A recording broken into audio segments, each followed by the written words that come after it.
It's Wednesday, it's 11:15 and we're live in Westminster.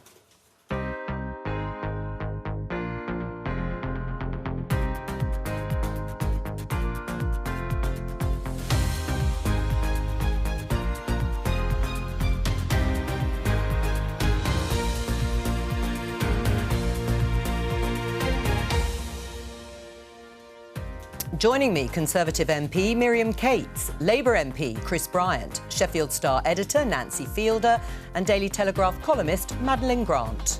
Today...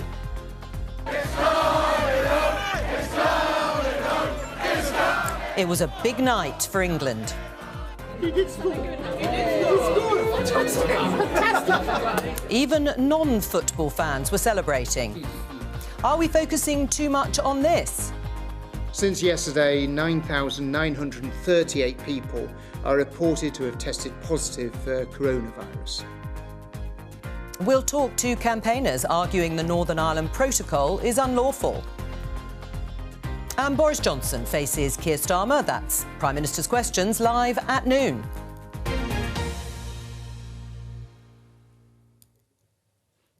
Let's start with the big news by showing you some of the front pages following that stunning result last night for England. Here's The Sun. 55 years of hurt never stopped us raheeming. There is Raheem Sterling, who scored the first goal against Germany.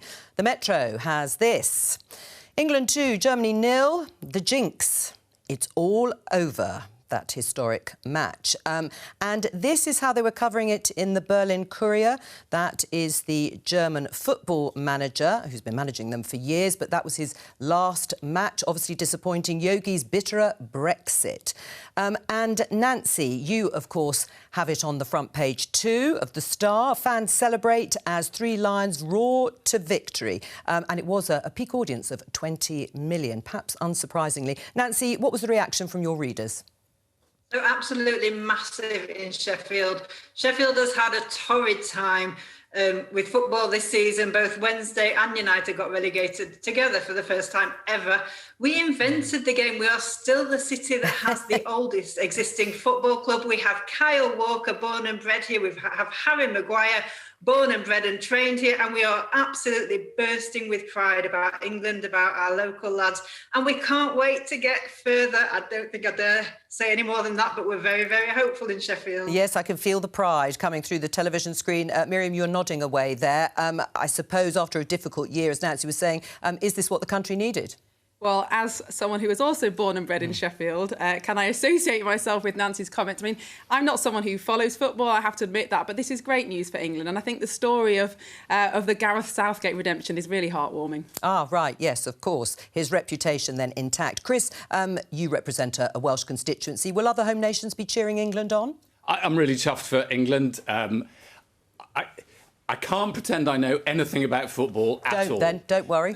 But I was really pleased to see that both the German captain and the England captain were both wearing pride armbands. I thought that was really nice.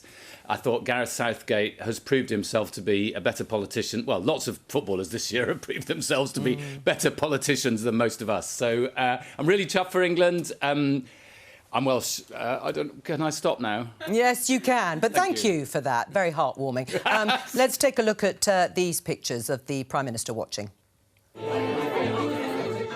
Yes! He did score. He scored. Fantastic.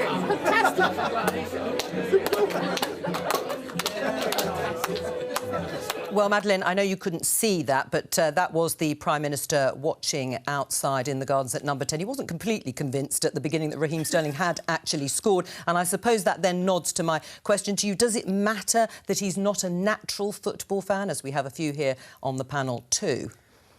Well, I think as long as he doesn't start trying to make grand claims about being one and then embarrassing himself in public, I think, like many of us, football Philistines 99% of the time, and then for these big matches we will watch it and we will get wrapped up in it, because how could you not? I just thought it was a bit unfortunate that in the picture that was shared from number 10, it kind of looked like he was awkwardly perched on a coffee table rather than sitting properly, so it didn't look like the most convincing spectator, but I guess he's got plenty of time to work on it. Yes, well, he's got till Saturday, I suppose, if watching again at the quarter-finals. Let's take a look at this headline in the Daily Mail. Is it time to ditch the daily COVID stats? MPs and scientists say publicising infections and deaths every day frightens people. These are the data from yesterday, coronavirus daily data. New infections, nearly 20,500. Deaths, 23. Bearing that in mind, Miriam, do you think it's time to stop publicising that data? Yes, I do, especially the data of the positive tests, because I think now that well over 80% of us adults have had our first injection, hospitalisation's very low, deaths are extremely low. The positive cases is actually fairly a meaningless statistic now. And actually, as a scientist, it really worries me, the lack of context and interpretation that we're giving this. I mean, 20,000 new cases, but in December last year, when the new cases was a similar rate, ONS stats show that there was about 5 times the community prevalence that there is now. We're doing 1 million tests a day. Of course, we're going to pick up a lot of cases, but publishing the daily testing cases just drives fear, and it doesn't give us the interpretation and the context that we need. Do you agree, Chris? I hate to say this, but I do, broadly speaking, agree. This is going to be a terrible programme. Oh, thanks for that. well, let's just hold that judgment for now. But if I have a complaint about the news and the way that the whole thing is presented, is that what happens is the presenter of the programme, or the anchor, will say, this is the story, blah, blah, blah, blah, blah. Then a journalist will do a package about it, saying exactly the same words often, and then the anchor will interview the person who did the package. You'll hear the same thing 3 times. But do you think we should stop? But do you think we should stop publishing the daily? Stories. Yeah, but the daily data, should it be there or not? Yeah, I don't think so. I think it should be available. And I put up the daily or weekly, we get it weekly in Wales. We put up the data for my local area every week because people do want to know what the prevalence rate is. Obviously, it's much lower in Wales than it is anywhere else in the UK. I think that's because we've done a better job. We've been a bit more cautious. What I'm really worried about is when all this talk about a terminus on the 19th of July, which may be just England, I think that is a fib.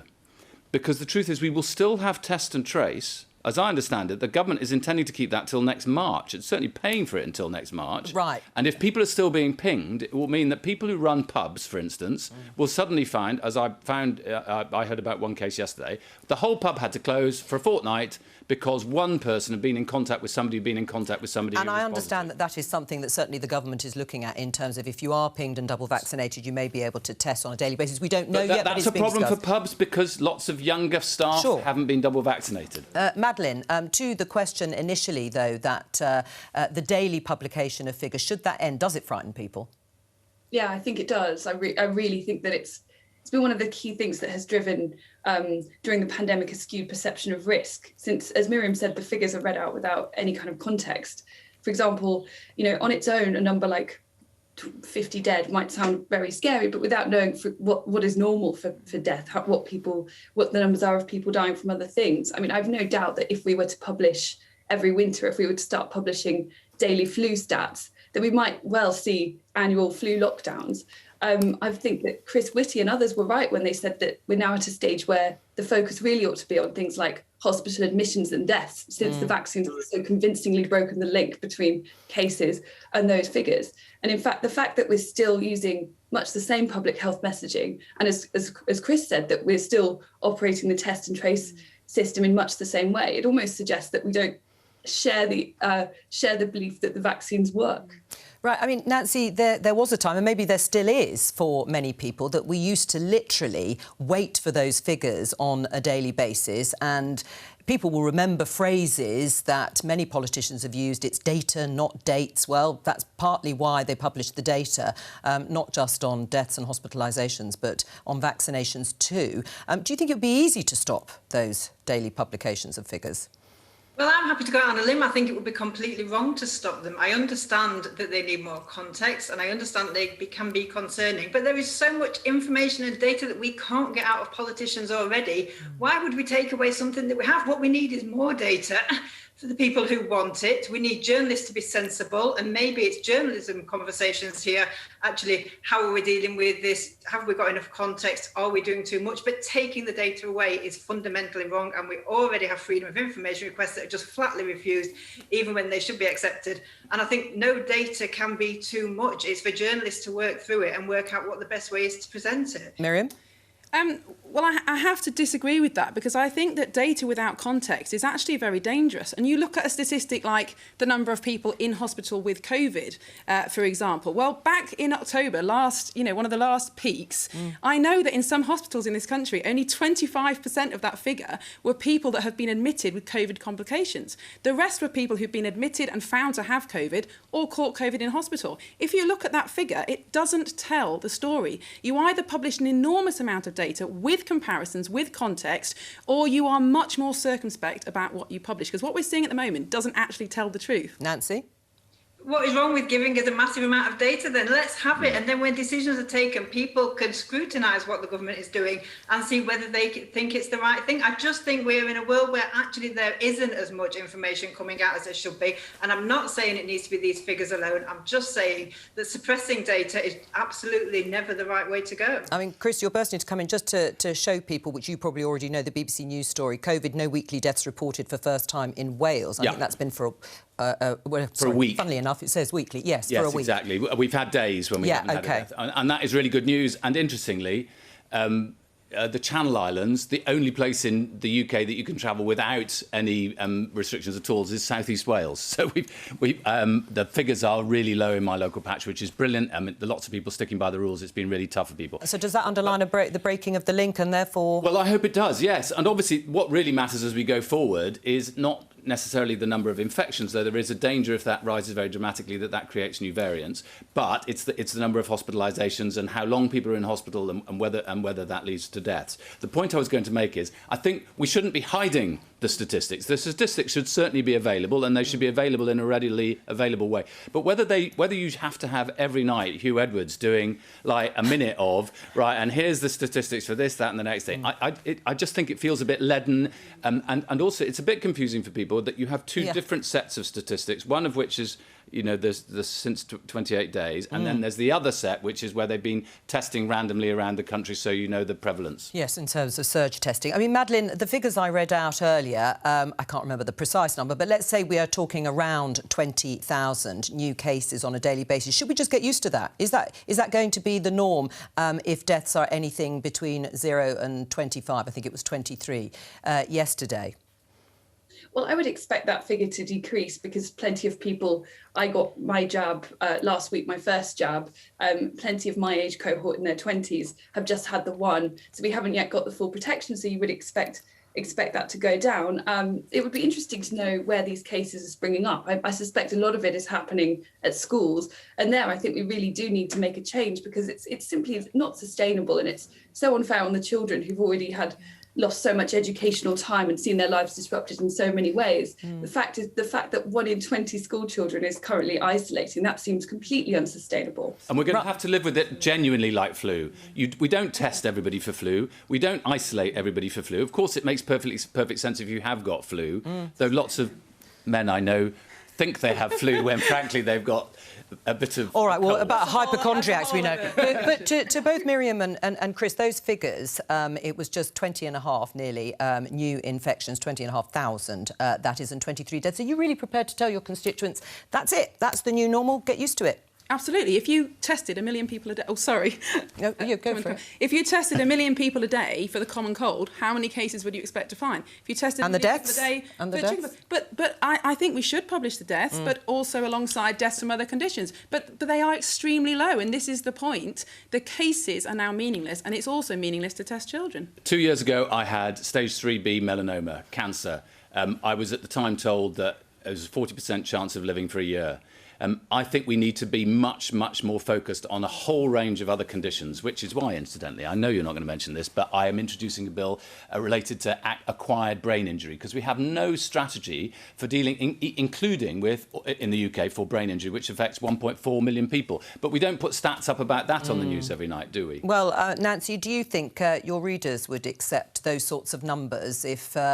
politicians decided, or the government decided, that is just what we're going to have to live with? Sorry, as in they would accept that let's say 20,500 cases and 23 deaths. Yes, I mean, I think there is a big push and everybody is fed up of this. I mean, there is still a fear, but everybody wants to get out of it.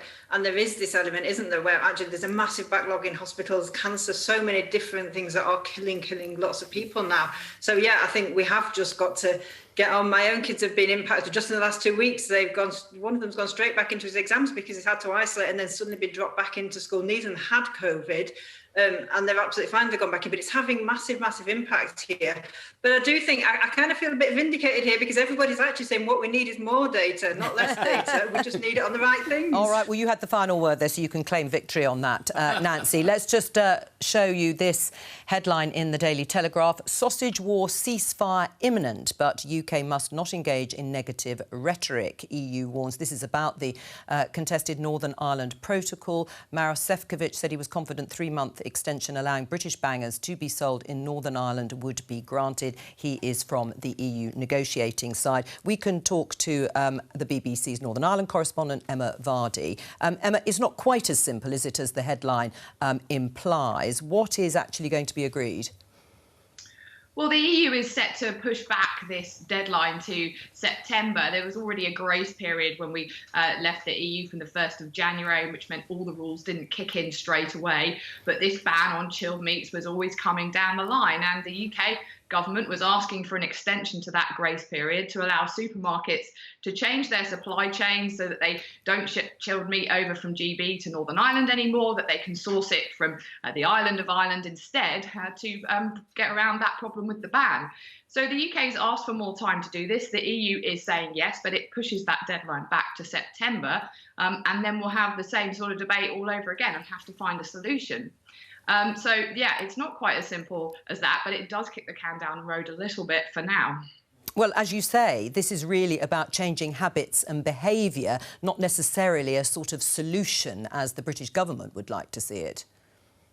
Well, a lot of supermarkets and businesses in Northern Ireland have already started to do that, saying, well, look, actually, you know, we knew Brexit was coming when we figured out what it was all about from the 1st of January. And of course, it all got agreed very, very late on. A number of businesses and supermarkets have already started to do that, already started to change their supply chains, source things on an all-island basis. And if you looked at some of the small print on some of the packaging, as I've done, picking goods up from supermarket shelves in Northern Ireland, where some of them used to name farms in GB, in England, where they would get produce from. Now it says, you know, this comes from a farm on the island of Ireland. So you can already see things are changing, but they just weren't able to do that in time to keep up with the deadline. So they're now going to get a bit more time to do that. But of course, there are, you know, hugely strong arguments here in Northern Ireland from unionists who are very, very against the protocol, saying this is ridiculous. We shouldn't have this amount of checks coming over the Irish Sea anyway. So it certainly doesn't solve the divisive political rows over the protocol, but businesses are looking at it mostly from a practical sense as to how do we keep the shelves stocked. Right. Emma, we've just had in, I've just been told, the judgment from the courts. This was looking at claims of illegality by a group of unionists on the Northern Ireland Protocol that we have just been discussing. It's been rejected, their claim. The group and unionists won't be happy. I think we're going to speak to one of them, Kate Hoey, the former Labour MP. What's your reaction? Because I think generally both sides were going to appeal, either the government or the group of unionists who were challenging the legality of the Northern Ireland Protocol.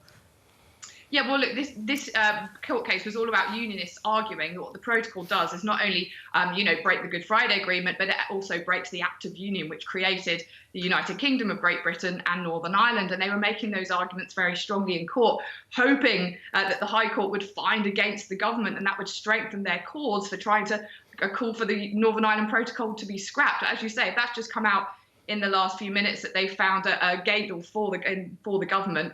But either way, look, of course it will disappoint the unionists who brought this case, but they're still going to appeal it. It'll probably go further up to the Supreme Court anyway. Emma Vardy, thank you very much. So they will most likely appeal, Miriam, to that judgment. What's your reaction? Well, I'm pleased that the protocol has not been found to be illegal. I think it is a very complex issue, and Northern Ireland is within the UK Customs Union. The EU accepts that, but that creates issues of interpretation, which is why we found it challenging over the last months to find a solution to this. And I do welcome this proposed extension to the grace period. It does give more time to find these good faith solutions that we need, but we can't pretend it's easy. This is a very, very complex issue. But if both sides negotiate in good faith, then let's hope a solution can be found. Right, but just to be clear for our viewers, this grace period, these extra 3 months or so, is going to be to find alternative sources. It's not going to be to allow sausages, for example, to come from Great Britain into Northern Ireland. They're going to have to find alternative supplies. That was not what was promised by the British government. Well, the UK government is still very committed to finding a solution to this that is to make sure that goods that are not at risk of being exported into the EU through the Ireland-Northern Irish border don't face unnecessary checks. Right, so the alternative is to align to EU rules in order to protect the integrity of the single market. Is to find a good faith solution where the EU don't continue with a kind of purist approach to this, but a pragmatic approach.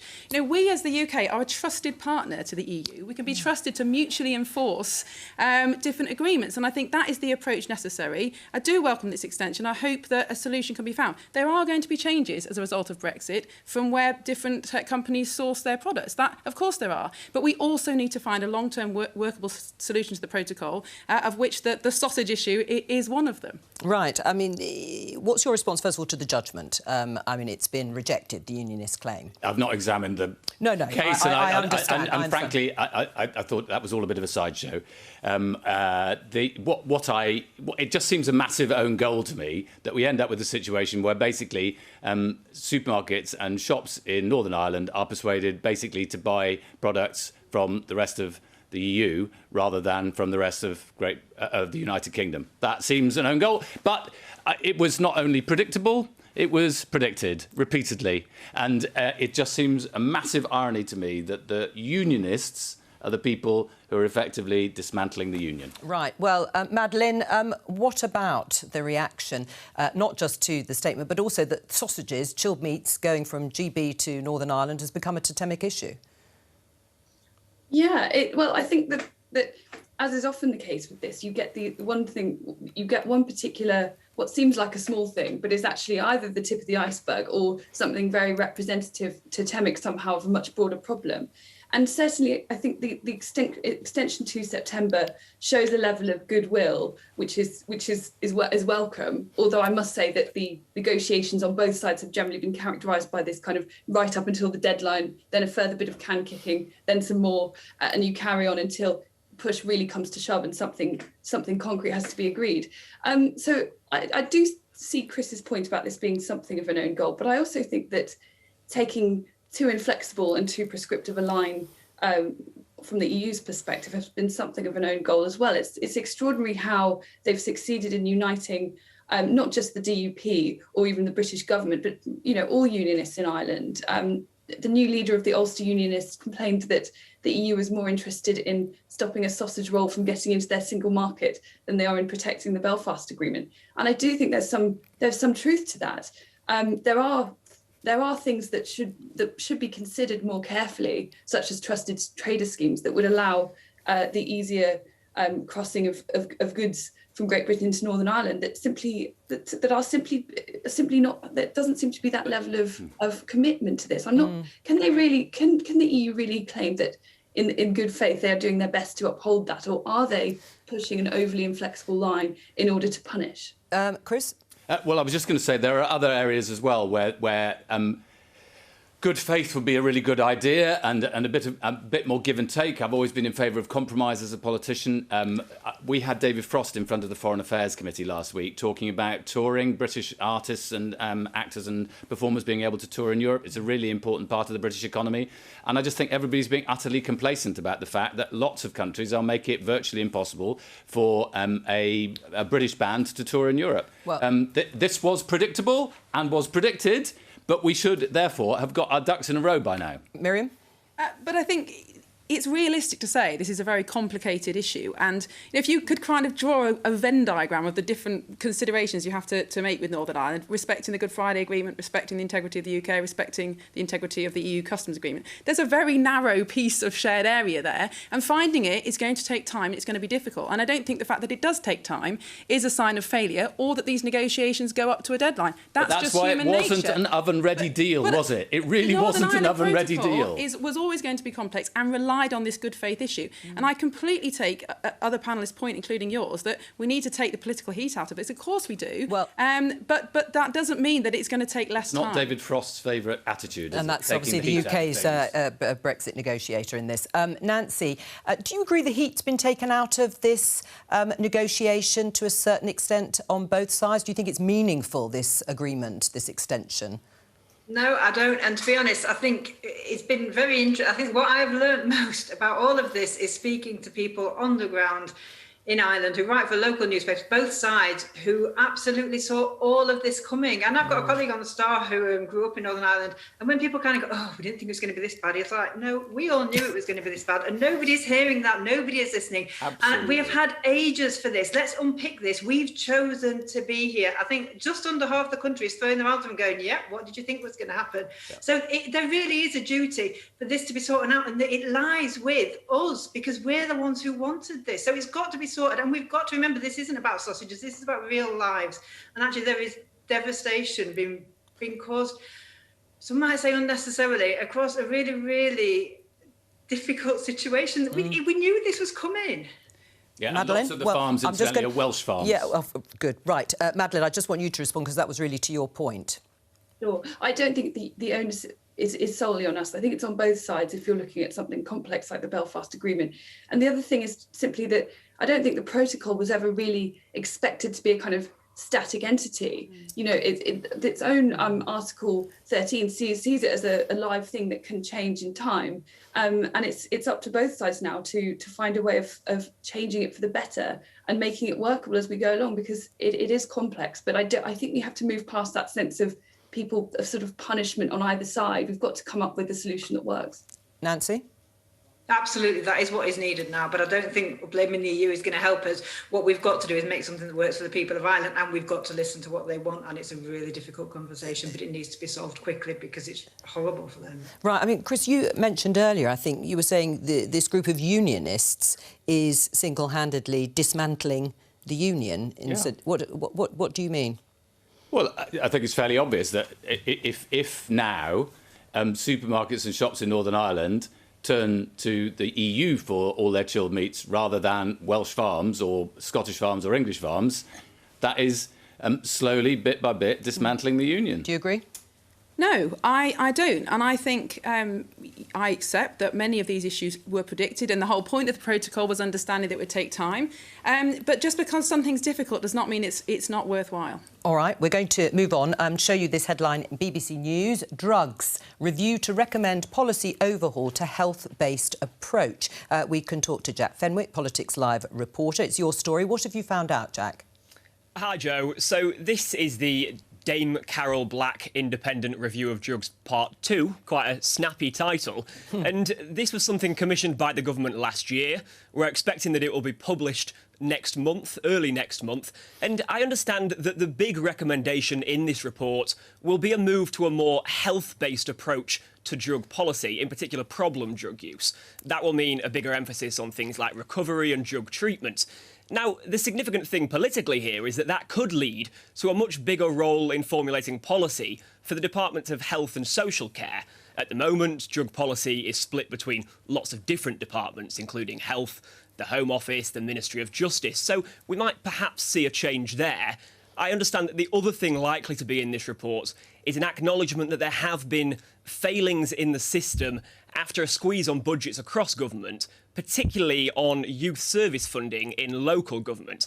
Now, Dame Carol Black, who has led on this report, is someone who has said in the past that she thinks drug addicts are treated differently to people with other illnesses, so perhaps that could factor in there as well. What's the reaction been to the story, Jack? So, Crispin Blunt, the Conservative MP who chairs the Conservative Drug Policy Reform Group, has welcomed these changes. He says that a health-based approach is backed up by the evidence. However, he would have liked the report to be able to go further. Last month, he was one of around 50 MPs and peers who called for the Misuse of Drugs Act to be changed. But when it comes to this report, the parameters set by the government meant they couldn't look into legislation change. Now, the government have also had their say on this story. They say they're committed to looking at what causes substance misuse, and they're looking forward to working with Dame Carol on her recommendations. Jack, thank you. Chris, is it time to treat it much more as a health issue rather than a law and order issue? We broadly do in Wales, much more so, but I think there is a real problem. I don't think there's a sharp dichotomy, incidentally, between treating it as a law and order issue and dealing it as a health issue, because you have to do both. I mean, it's just a fact. I approach this... My mother was alcoholic. It killed her in the end, many years ago now. But through all my childhood years, I just remember how difficult it was to access drug and alcohol services. It's even more difficult today than it was when I first entered Parliament 20 years ago. That is a failure from all of us. Whatever you think about legalising drugs or whatever you think about cannabis, that is a failure. The fact that we have next to no youth service now in the UK, largely because of the financial cuts that were brought in post-2010. There's no requirement on a local authority to have a youth service at all. And in particular, I think in the last 18 months, lots of kids not being in school. What kind of alternative adult role models have they seen in their lives? All of these things need to be looked at in the round. And my bottom line is, I think what the pandemic has shown us is that for the last 30 years, we have had a health service running at 95 to 99% capacity all the time.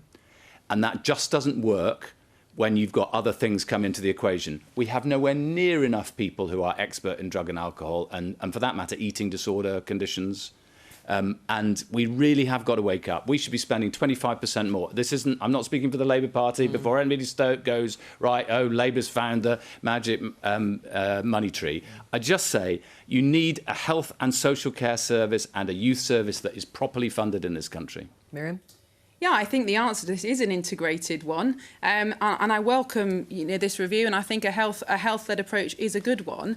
And we all know people, Chris has just spoken about his own experience, whose promising lives have been destroyed by drugs, and it's clear we're not getting it all right. I think in 2019 there was a record number of drug deaths since 4,500 drug deaths began. were recorded in England and Wales in 2019. That's the highest, as you say, since records began. I mean, that is pretty shocking. It is.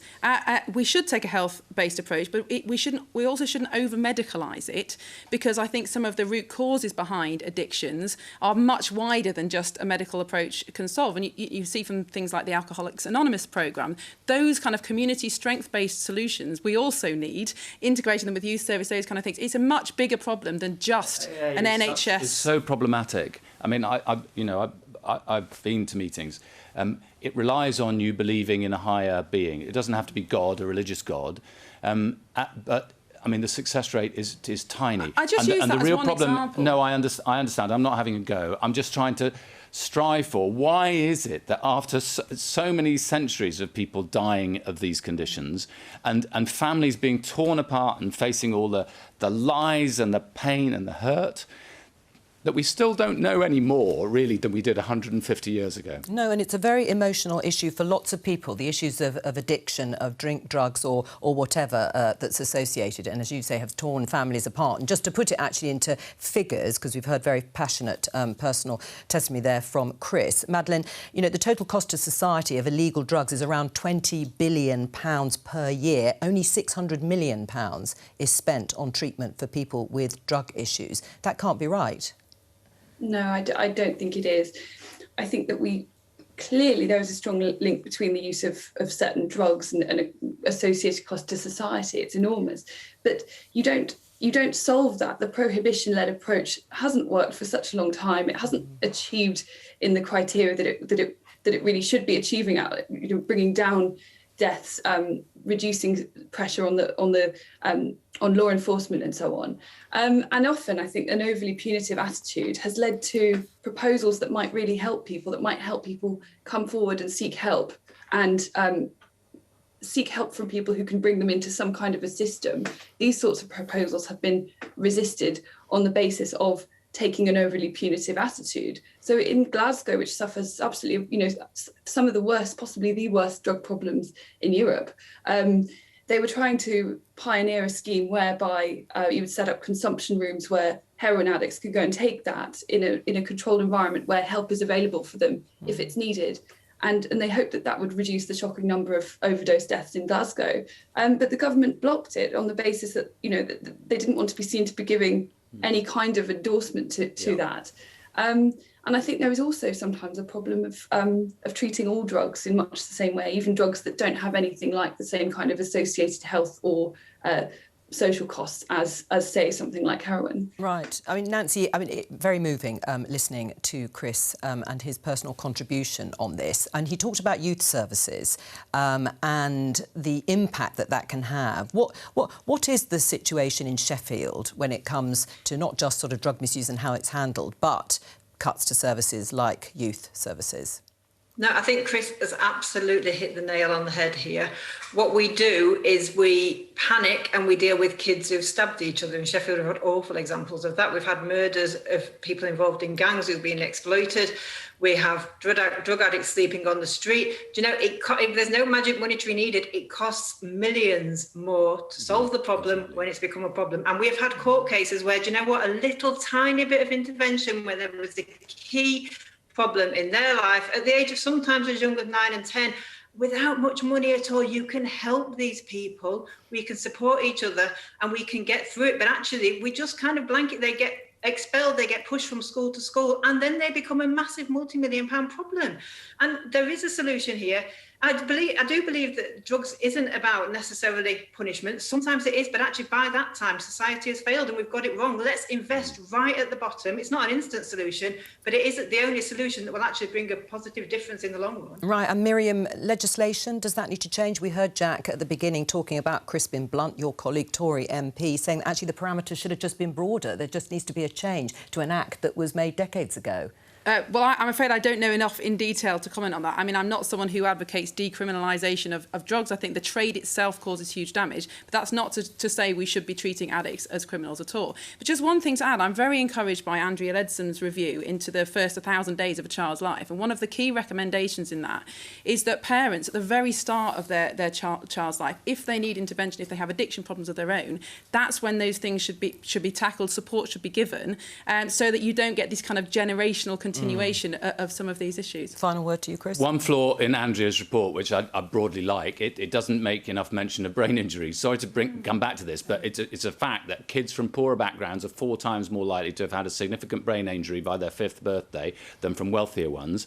Quite often that goes undiagnosed. There's no support for that child. Or if they do, and it's later in their life, they go into school, they may have mental problems, which go undiagnosed, untreated, uncared for. 6 months later, the teacher thinks this kid isn't turning up, isn't behaving properly. They end up falling out of the school system. They get excluded. They end up in the criminal justice system. We need to look at this all in the round.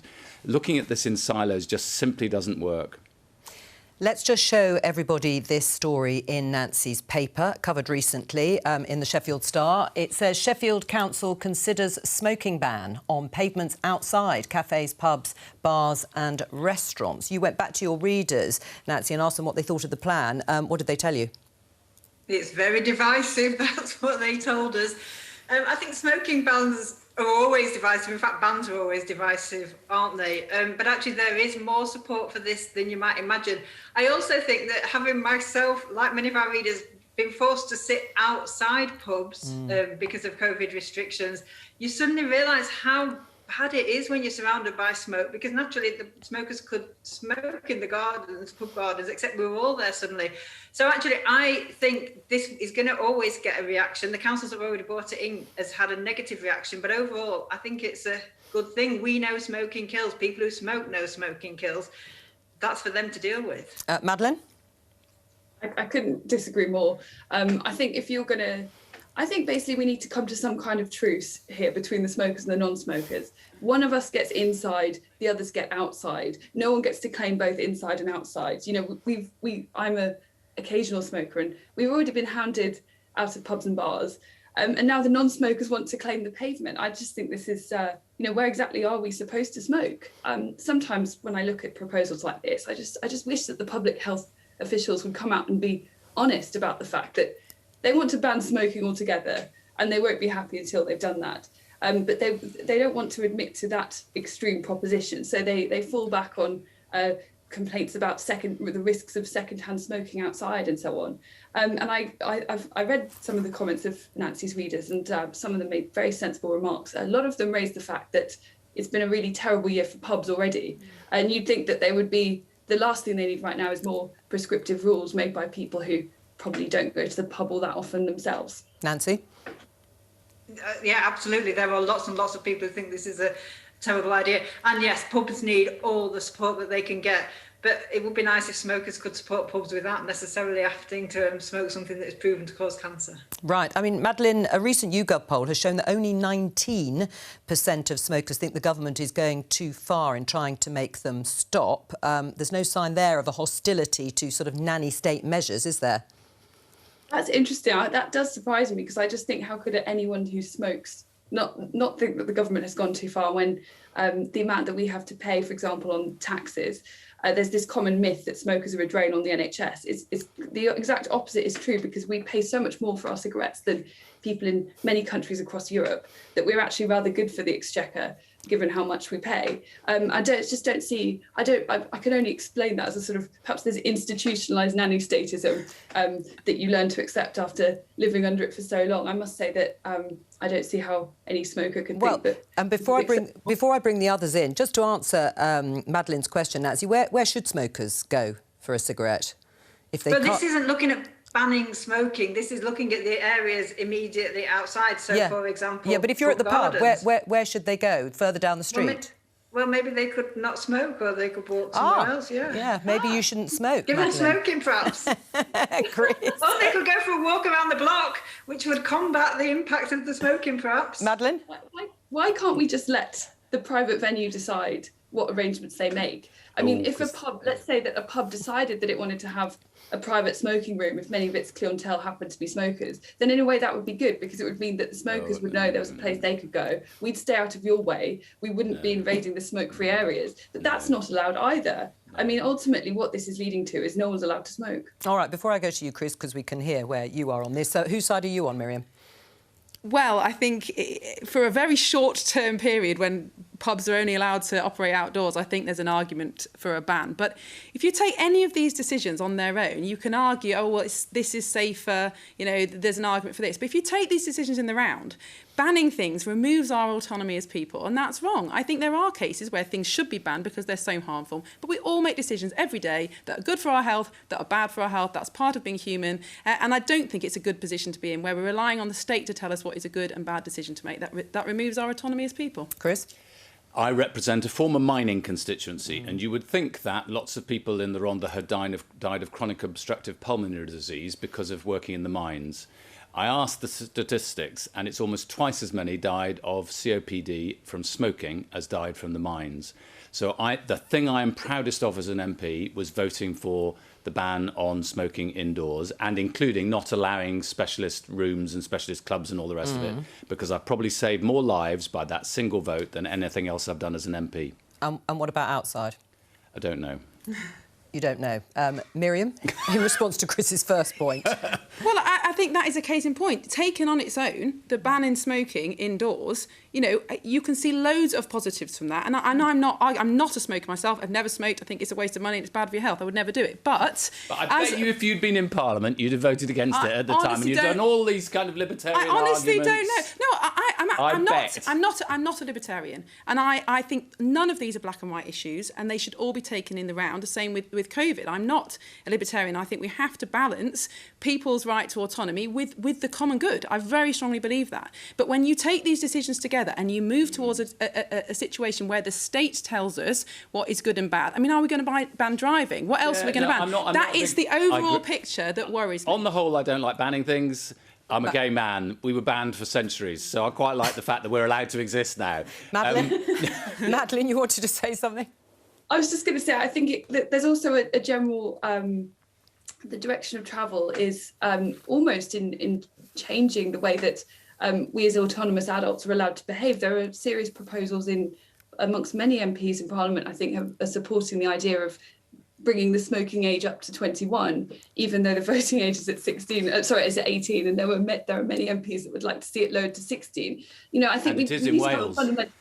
Yes, well, exactly, but there needs to be a fundamental conversation about what is adulthood if the state bans you from doing something at 21, but other very important, serious obligations are permitted at a younger age. It's all very confusing. Just going to briefly go into the chamber because Prime Minister's Questions is going to be up in a few minutes' time. It was a bit late, actually, last week. But before we go to PMQs, Chris, you have referred yourself to the committee of which you are chair for not declaring a trip. Just tell us what's going on.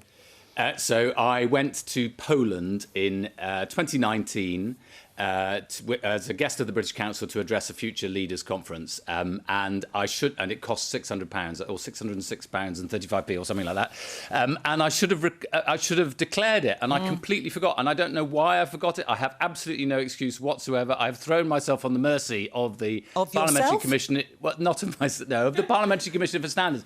But we have a system which we use pretty regularly where the Commissioner can simply rectify. I think Raymond Chishti was in a similar situation last week with about 25 MPs last year. We do it every second week.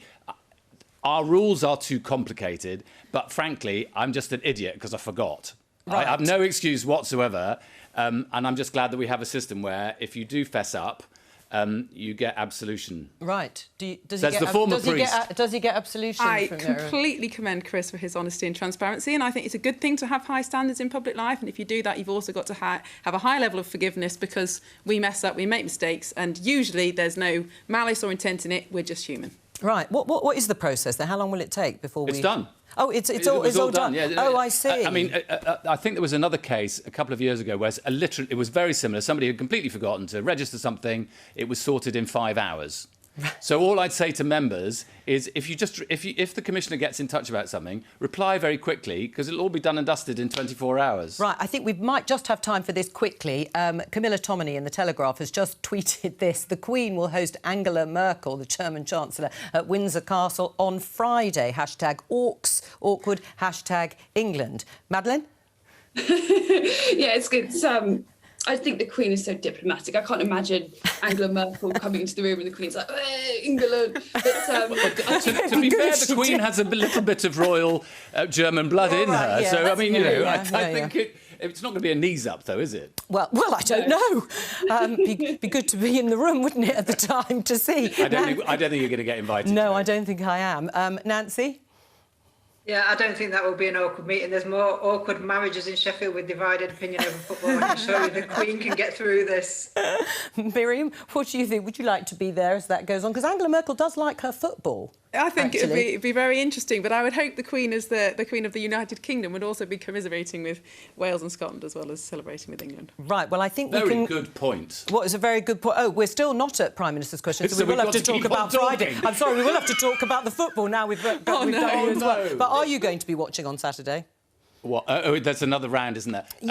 Chris. Sorry, look, I hated that thing of Boris earlier, sort of pretending that he knew whether somebody scored or not. Yeah, but you can't. So I mean, I'm not going to fake that I'm interested in football because I'm not. No, I'm sorry. I'm delighted for England. Hurrah! Hurrah! Hurrah! Right, Madeline, will you be watching? I know you're not a fan either.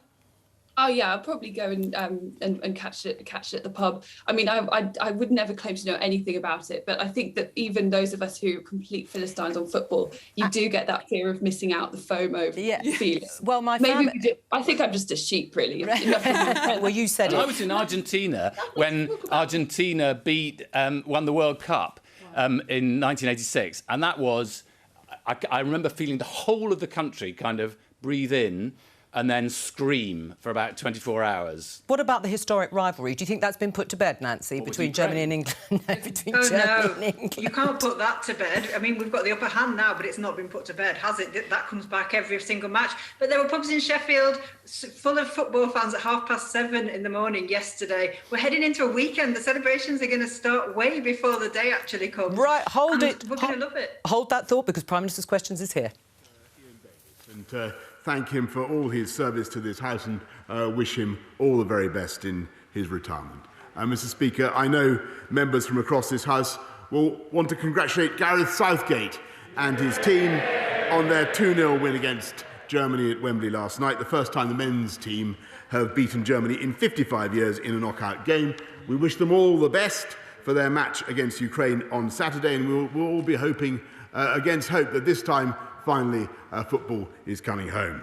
Mr. Speaker, this morning I had meetings with ministerial colleagues and others. In addition to my duties in this House, I shall have further such meetings later today. Catherine Fletcher. Mr. Speaker, after yesterday's game, many of our German friends are heading home. But does my right honourable friend agree that, as the song goes, if they want to stay here, drinking all our beer, then they need to join the 5.6 million people who have already successfully applied for the EUSS settlement scheme forthwith before today's deadline? Yes, Mr. Speaker, I thank my honourable friend, and she is absolutely right. I am thrilled that an astonishing 5.6 million EU nationals have already applied for this wonderful scheme, and I encourage anybody who is still eligible to submit their applications today. We now come to the Leader of the Opposition, Keir Starmer. Thank you, Mr. Speaker. Can I join your comments and sentiments about Ian Davis and wish him the very best from all of us in this House?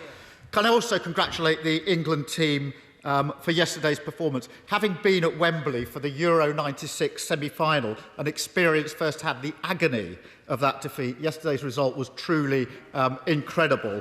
And I know the whole House will wish the team the very best of luck on Saturday. The whole House will wish them the best of luck on Saturday, I'm sure. Mr. Speaker, why didn't the Prime Minister sack the former Health Secretary on Friday morning? Mr. Speaker, I read the story in common with you and everybody else on Friday, and we had a new health secretary in place by Saturday, Mr. Speaker, which I think, given that we have a pandemic, I think to move from one health secretary to the next with that speed was fast, Mr. Speaker, but it wasn't as fast as the vaccine rollout, Mr. Speaker, which is now going so fast that we've done in this week half of the under 30s, Mr. Speaker, have now had their first jab, and that is speed. Keir Starmer. Mr. Speaker, what a ridiculous answer. The Prime Minister must have been the only person in the country who looked at that photo on Friday morning and thought that the Health Secretary shouldn't be sacked immediately. On Friday, the Prime Minister's spokesperson said, quote, "The Prime Minister considers the matter closed." Minister after minister were then sent out to defend the indefensible. It was briefed that the Prime Minister was quite happy for the Health Secretary to stay in his post. So, can the Prime Minister clarify, now he's got the chance, did he sack the Health Secretary or at any point ask him to resign? Yes or no? Mr. Speaker, the Honourable Gentleman will notice that the Health Secretary has changed in the last 5 days. He complains about the speed with which that happened. This government moved at positively lightning speed by comparison to the Right Honourable Gentleman opposite, who spent 3 days trying and failing to sack his deputy leader, Mr. Speaker, who he then promoted, Mr. Speaker. He fires and rehires. Mr. Speaker, the Deputy Leader is sitting beside me. The former Health Secretary The former Health Secretary has done a runner. Mr. Speaker, on Friday, the Prime Minister said the case was closed. Then on Monday, he tried to take the credit for the Health Secretary resigning. In a minute, he'll be telling us he scored the winner last night. But let me press the Prime Minister a bit more on this. The person the Health Secretary was in a relationship with was his non-executive director. Let me remind the House, according to the government's own guidance, one of the roles of a non-executive director is to challenge the Secretary of State and the department, to challenge them. And they receive taxpayers' money for doing so. So from the offset, it was blindingly obvious that there was a conflict of interest here and a whole host of unanswered questions. Why on earth did the Prime Minister judge that this matter was closed on Friday morning? Mr. Speaker, I hesitate to accuse the right honourable gentleman of repeating his question. I observe that the non-executive director in question is also no longer with the department. And what the continuity, Mr. Speaker, is that that department is getting on with the fastest vaccine rollout of any European country. And I'm proud to tell this House that this week, I can tell you what's happened just in the last few days. This country has actually overtaken Israel in the proportion of people we have vaccinated, Mr. Speaker. And I think he might pay tribute to the Health Department for that achievement. Yes, Starmer. So, Mr. Speaker, let me get this right. The Prime Minister was happy to keep a Health Secretary in place during the pandemic who he not only thought was absolutely hopeless, but he also knew had broken the rules and was in a relationship with somebody he was employing at taxpayers' expense. It doesn't sound like case closed to me. And I know the Prime Minister is keen to sweep this under the carpet. But let me tell the Prime Minister why this matters. Millions of people made huge and very difficult sacrifices to follow the rules that his Health Secretary had introduced. Prime Minister, take the case of Ollie Beebe. I'm sorry, you might want to listen. Ollie died of leukemia on the 5th of May, the day before the photo of the former Health Secretary was taken. Ollie died, like so many other people in this pandemic, with his family and friends unable to spend time with him. When he was in hospital, he begged to see his family. But following the rules, only one member of his family was allowed to see him. His mum said, "I'm livid. We did everything we were told to do. And the man who made the rules didn't. How can that be right?" So I asked the Prime Minister again, how could he possibly think this matter was closed on Friday morning? Mr. Speaker, we all share the grief and the pain of Ollie and his family and millions of people up and down the country who have endured the privations that this country has been through in order to get the coronavirus pandemic under control. And that is why we had a change of Health Secretary the day after the story appeared, Mr. Speaker. And that is why, actually, what we are doing as a government, instead of focusing on stuff going on within the Westminster bubble, we are focusing on rolling out that vaccine, those vaccines at a rate that will make sure that people like Ollie and his family do not have to suffer in the future. And I'm proud to say, as a result of the efforts made by the NHS, by the Department of Health, by July the 19th, we will have vaccinated everybody. Every adult over 18 will have received one jab, and everybody over 40 will have received 2 jabs, Mr. Speaker. That is the priority of this government, and quite right too. Keir Starmer. Mr. Speaker, I can hardly think that the Prime Minister thinks it's appropriate, in response to a question about Ollie, to suggest that this is, in his words, the Westminster bubble. The Westminster bubble, in answer to that question, Prime Minister? Before Prime Minister's questions this morning, I spoke to Ollie's mum about the awful circumstances that she and her family have been through. She told me, Prime Minister, that every day she watched the press conferences, every day they were on, and she hung on to every word that government ministers said, so that she would know what her family could and couldn't do. Yeah. And then they followed the rules. Yeah. This is not the Westminster bubble. Yeah. She told me that for her and her family, this case isn't closed. Yeah. And she speaks for millions of people. ask the Prime Minister to withdraw that when he gets up. Withdraw that when he gets up. It's the wrong response to Ollie's case. I can't help concluding that the Prime Minister didn't ask relevant questions on Friday morning, either because he didn't want to know the answers, or because he knows full well there's more to come out. Well, then, he says nonsense. So I asked the Prime Minister, in response to his muttered nonsense, when he declared the case closed on Friday morning, had he asked the Health Secretary if he'd broken any other rules? Yes or no?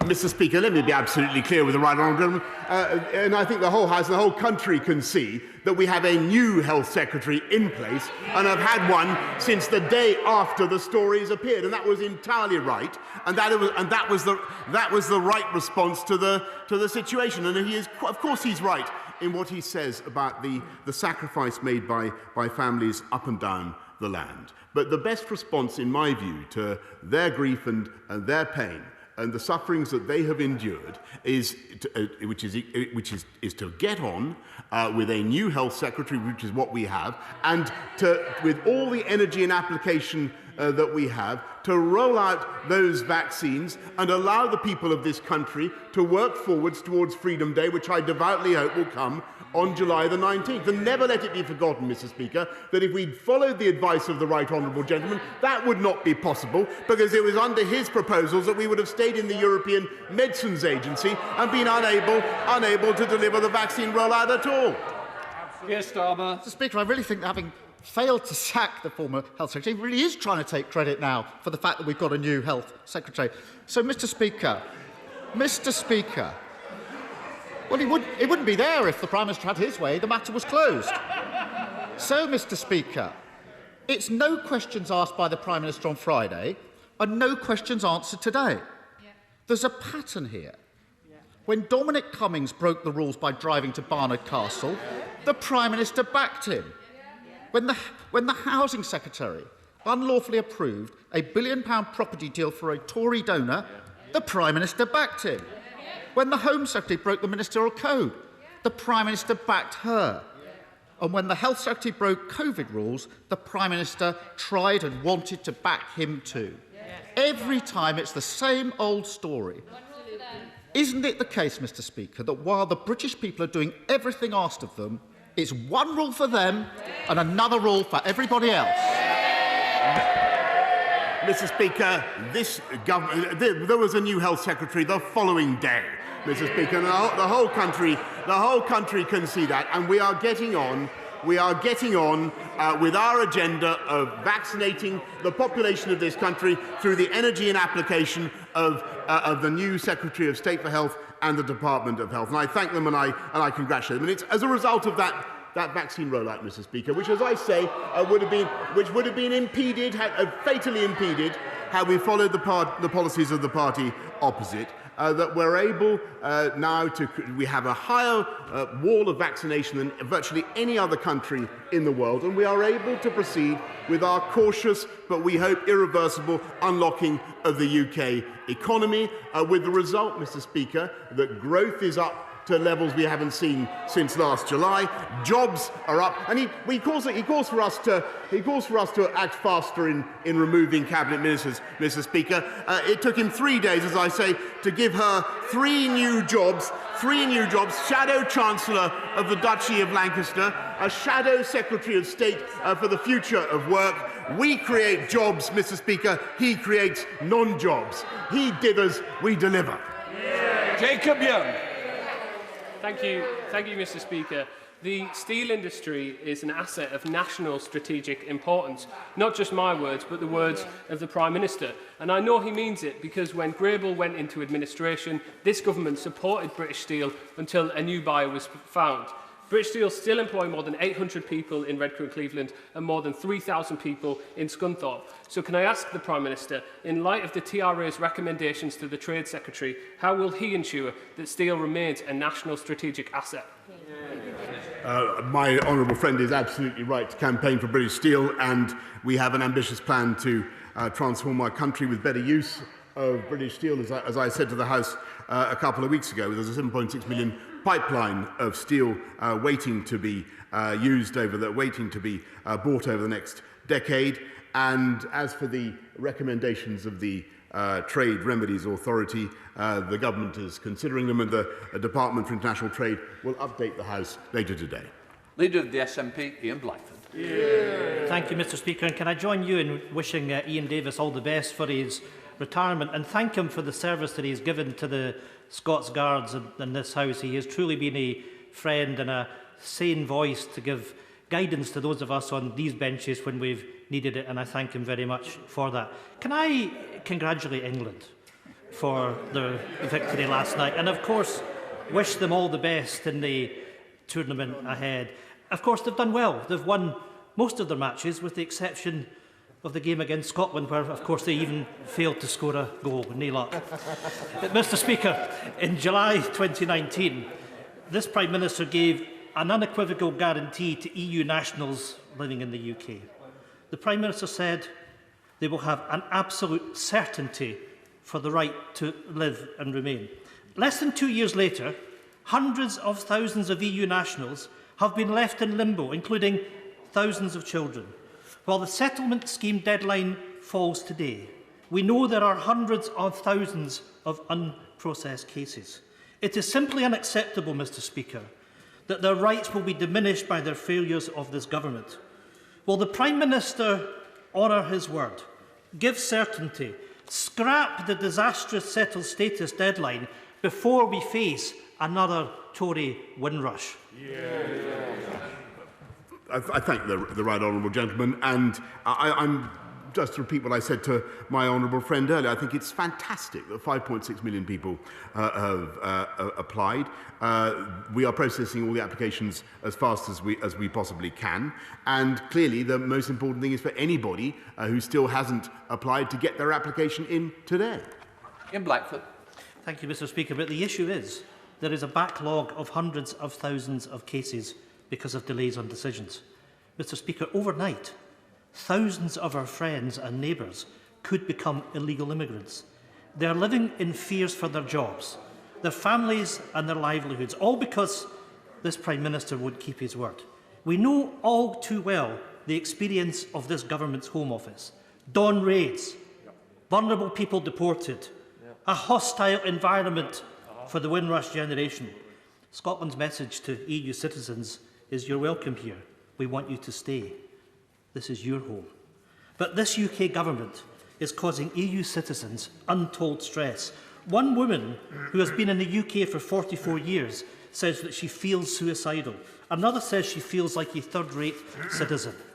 So, Mr. Speaker, this is shameful. Will the government now do the right thing? Scrap the deadline and introduce automatically granted settled status?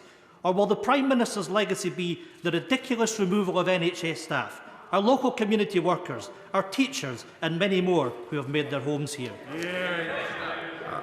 Mr. Speaker, it's obvious from the statistics I've already quoted that this is an outstanding success, because we've had huge numbers of people applying.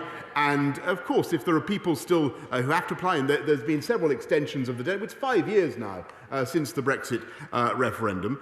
We've funded 72 organisations to help vulnerable EU citizens to understand what their rights are, to make the applications. Anybody applying within the deadline will, of course, have their case dealt with, and I urge them to get on with it. Let's go to Henry Smith. Henry. Thank you very much, Mr. Speaker. I pay tribute to the government for the world-leading COVID-19 vaccination programme. And can I encourage my right honourable friend and the government to press ahead with allowing those who are fully vaccinated greater international travel to save as many aviation and travel sector jobs as possible and help regrow our economy? I thank my honourable friend, and I congratulate him on his long-standing campaign for the justified campaign for the aviation sector, and that's why we've invested £7 billion already to support aviation since the start of the pandemic. But obviously, what we hope is that the vaccine rollout programme, the double jabs programme, will enable people to start flying and really give that industry the prospect of a long-term sustainable recovery. Let's go to Caroline Lucas. Caroline. Thank you, Mr. Speaker. Today, the Environmental Audit Committee, of which I'm a member, has published a report calling for transformational change in the government's approach to restoring nature. And it's not just about the 15% of UK species that are threatened with extinction, the cuckoos, the kittiwakes, the turtle doves, but the ebbing away of so much of our natural world. The Conservative chair of our committee says that government policies too often remain, and I quote, grandiose statements lacking teeth and devoid of effective delivery mechanisms. So I want to ask the Prime Minister something very specific. Will he look again at the government amendment to the Environment Bill that refers only to measures to further the objective of halting species decline, rather than actually meeting that objective? A one-word change from furthering to meeting would make a world of difference by introducing the legally binding target to halt biodiversity loss by 2030 that his government has promised. So will he do it? Will he make that change? Yes or no? Mr. Speaker, this government is committed not just to halting, but to reversing biodiversity loss, not just in this country, but around the world. And she can see that from the conclusions of the G7 summit and everything that the government does to promote biodiversity across our country. Thank you, Mr. Speaker.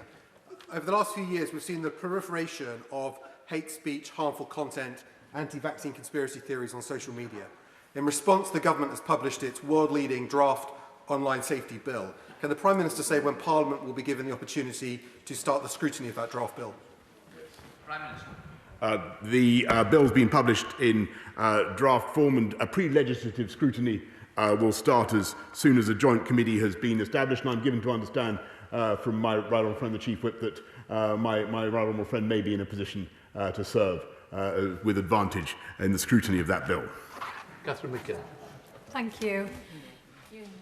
We all know that great sport starts at the grassroots, whether that's football or swimming, and we all need help and encouragement to live healthier lives post-pandemic.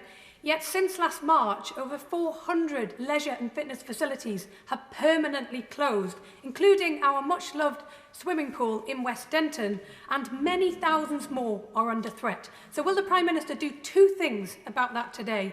Expand and extend the National Leisure Recovery Fund to fund these much-needed facilities, and back Newcastle's bid for the Outer West Leisure Centre from the Levelling Up Fund. Everybody deserves a chance to live a healthier life and one day perhaps to play or swim for their country. Well, I thank the honourable lady, because I think that it was a great question, and she's absolutely right to champion grassroots sport and what it can do for young people and for the health of this country. I certainly hope that the centre she champions will be successful in the Levelling Up Fund, but obviously I can't control that myself. She must make that case herself. But I'm wishing her every possible good fortune. Kelly Topphurst. Thank you, Mr. Speaker. In Rochester, we are incredibly proud of our long-standing creative arts community and the contribution it makes to the Medway towns. So it has come as a huge blow that the Board of Directors at the University of Creative Arts have decided to close the Rochester campus after its 135-year history in the town, having inspired some of our most successful artists and designers, such as Dame Zandra Rhodes, Karen Millen and Tracy Emin.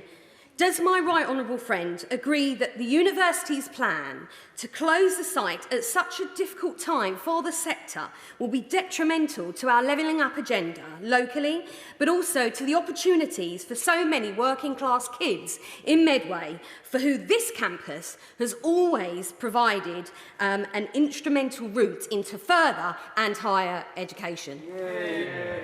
I thank my honourable friend. She's right to campaign for higher education, particularly in her constituency, and I know that she's been engaged with university leaders on the ground in Rochester, and I'm sure that they will have listened carefully to what she has to say.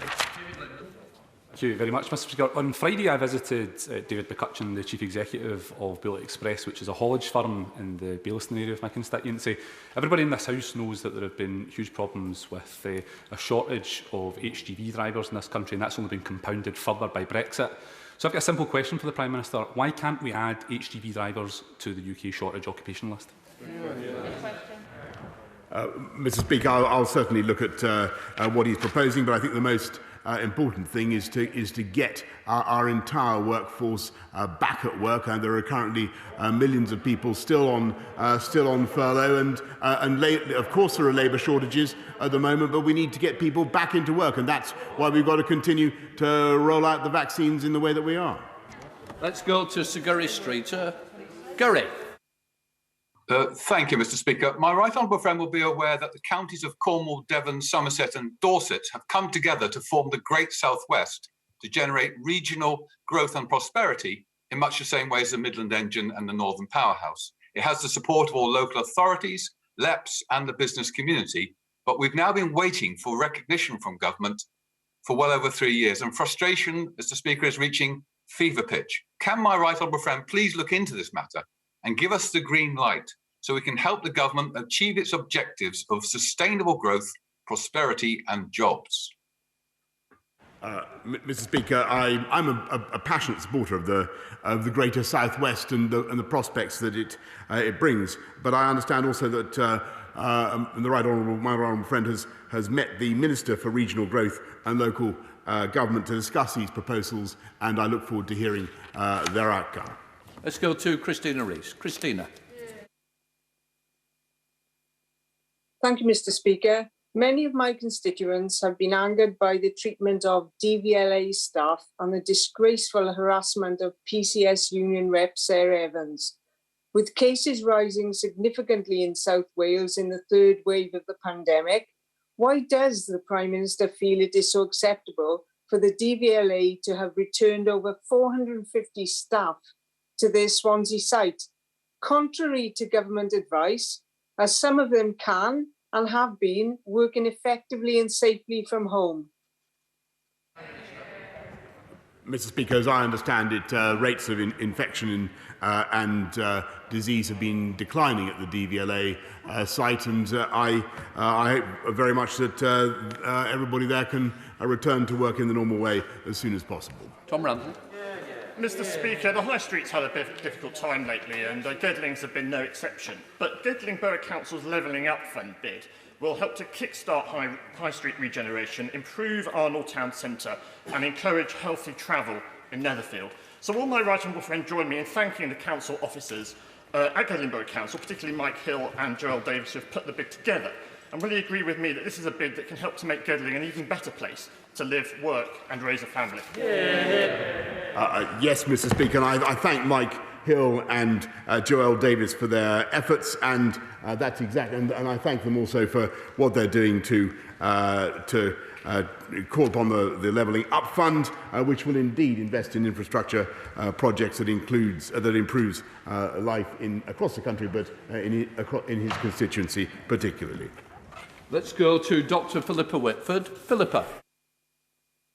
Thanks very much, Mr. Speaker. Due to his failure to maintain strict border quarantine and delay in adding India to the red list, cases of the Delta variant are surging across the UK.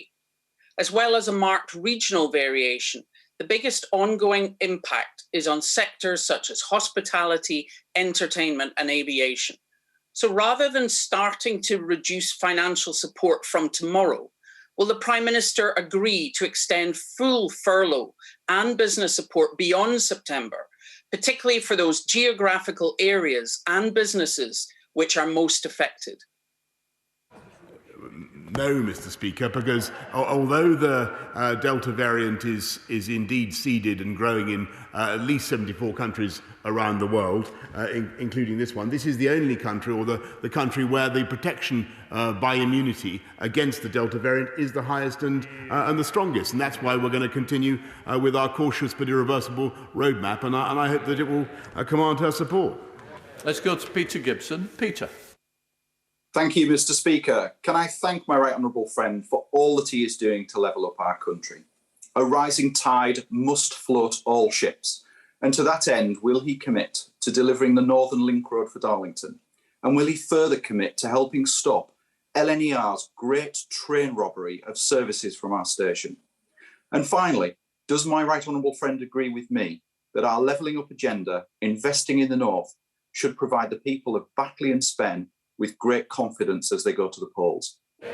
Prime Minister. Yes, Mr. Speaker, and it tells you all you need to know about the modern Labour Party, that when they heard that there was going to be an economic campus in Darlington, they called it giving up, Mr. Speaker. That's what the right honourable gentleman said, and he's totally right, by the way, to support Ryan Stevenson in his campaign for Batley and Spen tomorrow. I believe that Ryan will offer a strong local voice for change and progress in Batley and Spen.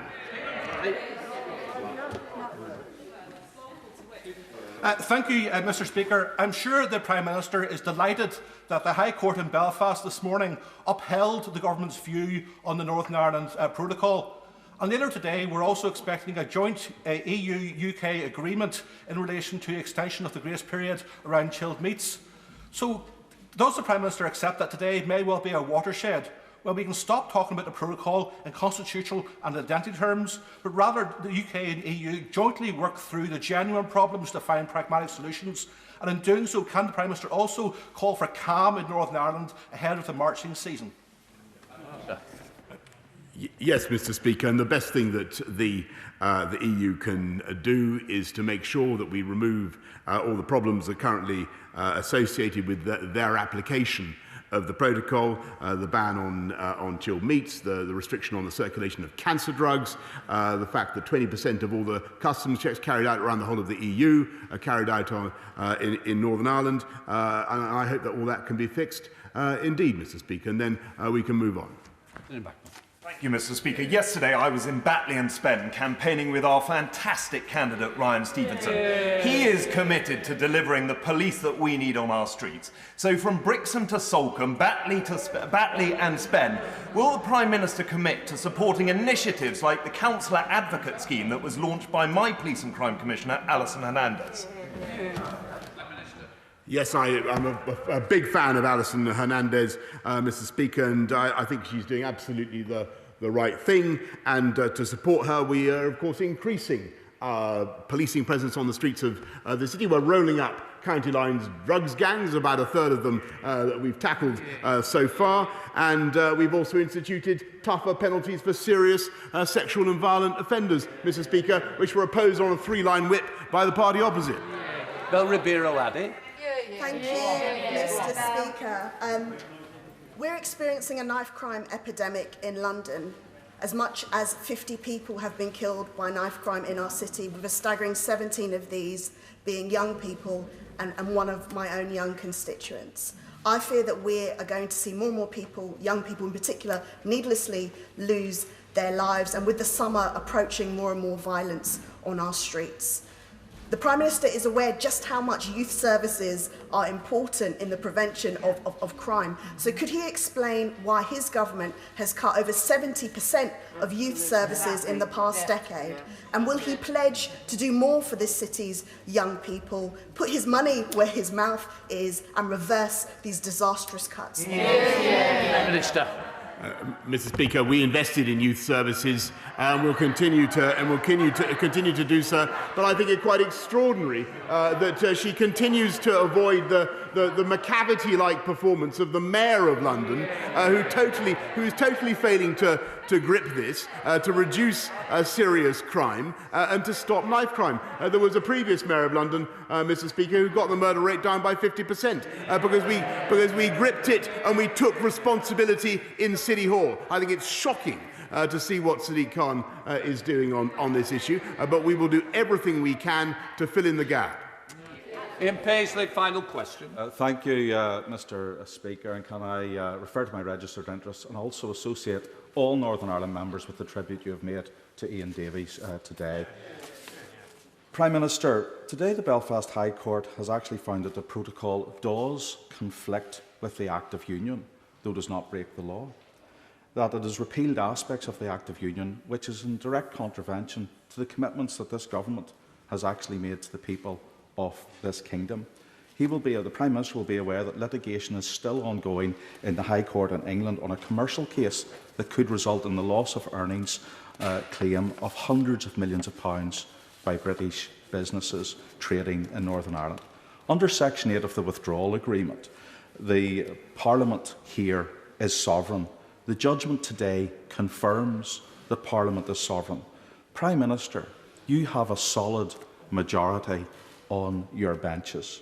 Have you the will to now finish this job, to reverse the mistakes of the Northern Ireland Protocol, to seize the moment and to defend the Union and to unilaterally fix once and for all and put Northern Ireland out of its commercial, social and political misery? Minister. Thank you, Mr. Speaker. I thank the honourable gentleman. We will, of course, study the ruling of the court in detail, but I can give him this general assurance, which he knows to be true, that nothing will affect the position of Northern Ireland as part of the United Kingdom, and we will make sure that we uphold that. I am now suspending the House for 3 minutes to enable the necessary arrangements to be made for the next business. That's it for this week's Prime Minister's Questions. Boris Johnson answering that final question from Ian Paisley about the result and the judgment of a court case that was just publicised before Prime Minister's Questions, and we brought to you on Politics Live that a group of unionists, in fact, lost their case in terms of challenging the Northern Ireland Protocol as being unlawful. And if we get any more reaction to that, we will bring it to you. But let me introduce our guest for this part of the programme. Rachel McLean, Government Transport Minister, welcome to you. Peter Kyle, Shadow Education Minister, and here in the studio with me, Vicki Young, the BBC's Deputy Political Editor. Keir Starmer, the Labour leader, Vicki, went on the attack over what he said was the Prime Minister's judgment and failing to sack his former Health Secretary, Matt Hancock, immediately when that video emerged last week, at the end of last week, of him kissing his aide. How successful was he? Well, I think it's interesting. There's several strands to this, aren't there? There's the rule breaking itself, which Matt Hancock did admit to. He resigned, of course. Then there's the apparent conflict of interest, the fact that his aide, Gina Coladangelo, was a non-executive director at the Department of Health on the board there. Now, their job is to hold the department to account. To scrutinise. So how can that happen if she's in a either friendship or relationship with the Health Secretary? So there's various strands to all of this. And I think Keir Starmer trying to say that this isn't over just because Matt Hancock has resigned. And as you say, trying to pin this on the Prime Minister and his judgment. And I have to say that talking to some Tory MPs and ministers, there has been a question raised about that. You know, what do people need to do to get fired by the Prime Minister in all of this? And people look at a pattern, whether it goes back to Priti Patel, Robert Jenrick, all of those mentioned there by Keir Starmer. And interesting, one minister saying to me, you know, what they don't want is to get to this position where voters might start looking, and he felt this is like a party that maybe has slipped its moorings when it comes to standards in public life. And for that to get out there, and if the public start to think that, that could end up being damaging to the Prime Minister. And the Prime Minister's response to all of this, basically, to talk about vaccines. Indeed. Keir Starmer then raised the very tragic case of a young man, Ollie, who had been in hospital for a number of weeks, 7 weeks or so, and then eventually died of leukemia. What was he saying to the Prime Minister? Yeah, and he said he'd spoken to the parents about this. And if you read the story, BBC Essex has spoken to the family as well. And it's like, unfortunately, so many awful stories that we've read over the last year and a half of people denied access to their loved ones when they are sick and, in this case, dying. Now, Ollie was in hospital for 7 weeks. I think some will say that the hospital themselves, it was UCLH in London, they said they were following the rules. The family obviously felt there should have been more discretion on the visits he was allowed. 1 a week from one person. Eventually, he was allowed 2. But it's really difficult stuff to read, a terrible thing for the family. And then, of course, the fact that the Prime Minister, in part of his answer, while sympathising with the family, also talked about Keir Starmer shouldn't focus on the Westminster bubble. And I think that didn't go down too well at all. Well, Rachel, in that reference, his comment, the Prime Minister, to a Westminster bubble or a Westminster bubble story, should he have retracted it? No, I think the Prime Minister was right to focus on the overall objective of getting vaccines rolled out to protect more people. But look, you know, this is, of course, it's a horrible awful story, and our hearts go out to the family, and we've all heard of these similar cases. Of course, I hear them from my own constituents and from my own family. But the Prime Minister ultimately has replaced the Health Secretary with a new Health Secretary. It's very important that we carry on with the work of protecting our population. Right, but was it right to, in many people's minds, dismiss that story as Westminster bubble, or the Labour leader focusing on it as Westminster bubble? Would your constituents understand that? I don't think the Prime Minister did do that. Actually, what the Prime Minister said was that he deeply sympathised with the family, which of course he does, and he's met many families throughout this pandemic.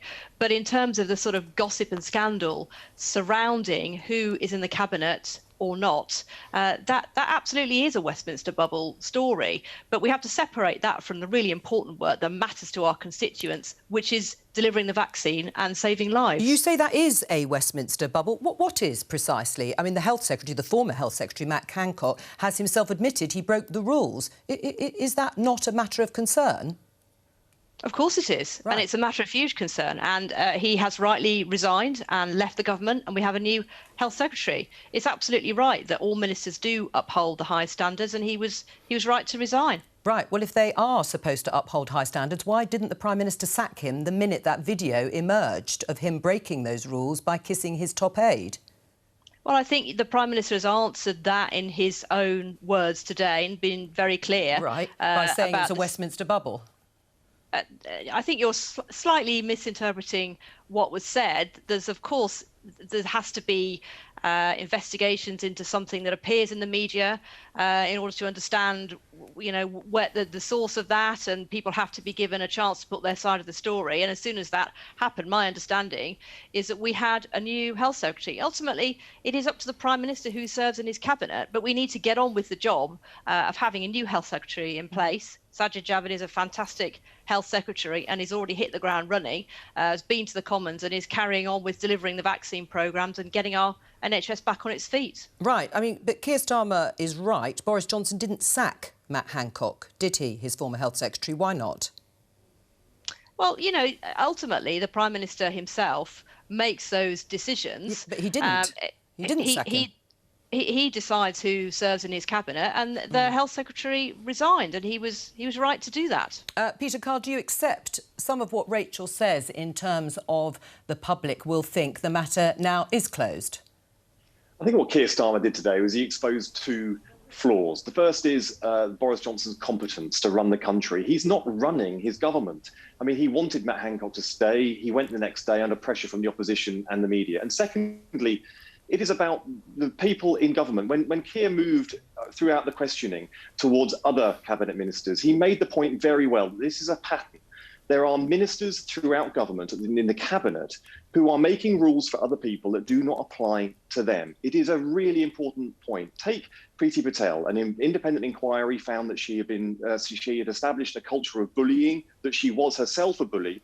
Nobody who is working in the private sector up and down the country could get away with the behaviour she does in their jobs. So it is a problem that we have throughout our government. People just don't think the rules that they are making for other people apply to them. And I think Keir did that really well today. Right. Rachel, do you agree? One rule for ministers and one rule for the rest of us? No, I completely disagree. I'm a minister in the government and I take my responsibility incredibly seriously. And all ministers who serve in this government are expected to and do follow very stringent Rachel, procedures. have you been found guilty of bullying by an independent inquiry? And if you had, would you resign?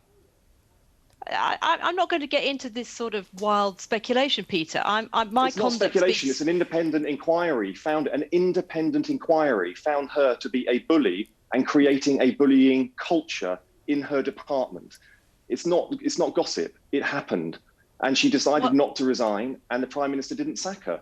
That is not applying the rules to yourself that other people have to apply to themselves. Rachel? In their jobs. You asked me what I would do, Peter, and that situation hasn't happened to me because my conduct is not in question. I am proud to serve in this government. I am proud to follow the very stringent rules that are set out for everyone that serves in the government. Right. I mean, Keir Starmer, this was obviously from the Prime Minister, Peter Carl, tried to sack Angela Rayner, the Deputy Leader of the Labour Party, after the Hartlepool by-election result, but didn't manage to either successfully. Actually, we have no idea what happened in that period. But what we do know is that we've got a team which is rooted in the future, which is working flat out, trying to get kids back into school, to try and get people back into jobs up and down the country, that is really trying to get our country fit for the challenges that we face ahead. I mean, there was no, that is 100% what we on the front bench and Keir is trying to do and the Labour Party is trying to achieve right now. All right, we can go and speak to Kate Hoey. I said we may be able to talk to her earlier on in the programme, following on from the result of that court case. Kate, former Labour MP, now in the House of Lords as a non-affiliated peer. Kate, you were part of the group of unionists who brought this case to challenge the Northern Ireland Protocol. You must be disappointed. You've lost.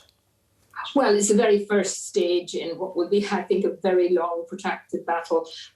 We obviously will be appealing this judgment. It's particularly important because of the ruling on the Act of Union, which, of course, the judge has said that it has been impliedly repealed. And, of course, the Prime Minister just a couple of weeks ago in Prime Minister's question said it hadn't. And this is huge repercussions, for not just Northern Ireland and the result of the protocol, but it really has repercussions for the whole of the United Kingdom and the Union. So it's going to be very important that we do appeal this and that people really wake up right throughout the United Kingdom and realise that if this can happen because of something that isn't even mentioned in Parliament as being anything to do with the Act of Union, what can happen at other times? So it really is important. Right. Well, Kate, I don't know if you heard this, but in Prime Minister's questions at the end, Ian Paisley asked Boris Johnson about what he was going to do about the situation that you've outlined. And Boris Johnson said nothing will affect the position of Northern Ireland. Does that reassure you? No, I'm afraid it doesn't. This is the thin end of a wedge, and it's also a drip thing that can happen. That gradually more and more Northern Ireland is being set apart from the rest of the United Kingdom. On our ballot paper for the EU leaving the EU, it said the United Kingdom to leave the European Union. We haven't left the European Union in Northern Ireland, and the protocol, which was designed for all sorts of supposedly good intentions, has now shown that it's actually constitutionally hugely important. And I just hope now that many people in the Conservative Party and Unionist Party, as they call themselves, will realise what has happened. And the Prime Minister has to now act quickly, because I'm afraid that this judgment today will be sending very, very strong signals to people in Northern Ireland that they have been abandoned, and they will not like that. Right. Well, Rachel, you've been listening there to Kate Hoey. Is the government, is the Conservative and Unionist Party listening to Kate's concerns? Yes, absolutely. And obviously this judgment itself will need to be studied. And I know that my colleague Lord Frost will be making a statement on some of these matters later this afternoon. But I think it is important to stress that this is just one of a number of issues that is causing disruption to businesses and citizens in Northern Ireland. But there are talks going on, as the Prime Minister said, and the intention is to very much honour the place of Northern Ireland within the Union. It is incredibly important that we do resolve these issues, as the Prime Minister said. Right. I mean, Peter, you'll remember Keir Starmer, the Labour leader, I think it was in an interview or a call-in on LBC, agreeing with the government that checks on goods between Great Britain and Northern Ireland are not the way forward. They shouldn't happen. How would that work? Well, what we've always accepted is that outside of the European Union and outside of a customs union, there has to be a border somewhere. So the only way that we can go forward, I mean, Kate really, she's always failed all the way through this to say where she wants the border, because the whole purpose of Brexit, from her perspective, was to take back control. So you have to have a border somewhere. You can't take back control and have no borders.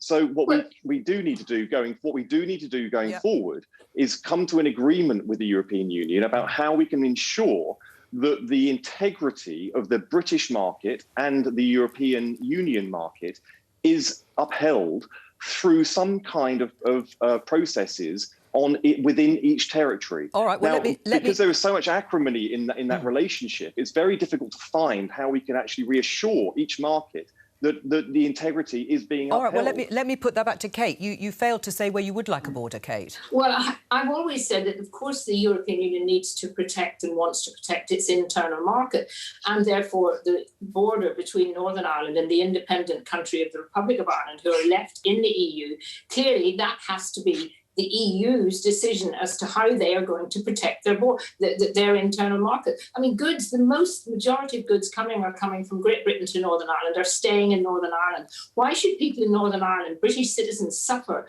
from the ridiculous situation where, you know, my relative wants to bring a pet dog over next week. They're going to have to get rabies injections and all of this kind of thing. We deserve equal citizenship. And what the protocol has done has taken away our rights to be British. And that is something that the government has to actually take on board, because tinkering about trade arrangements and stopping little bits of goods coming and saying, oh, well, we'll give you another, very kind of the EU today to come out and give us another 3 months grace period. How nice of them. You know, this should not be happening. And people who voted for the protocol didn't, I think many genuine Conservative members of Parliament did not realise just how dangerous this was. I think now, today, as a result of this court judgment, they will, and the Boris Johnson and the Prime Minister is going to have to sort it out very, very quickly. Kate Hoey, thank you very much for joining us there in the light of that court judgment. I'm just going to show our viewers this headline in the Daily Telegraph. Overseas bosses win exemption from quarantine rules.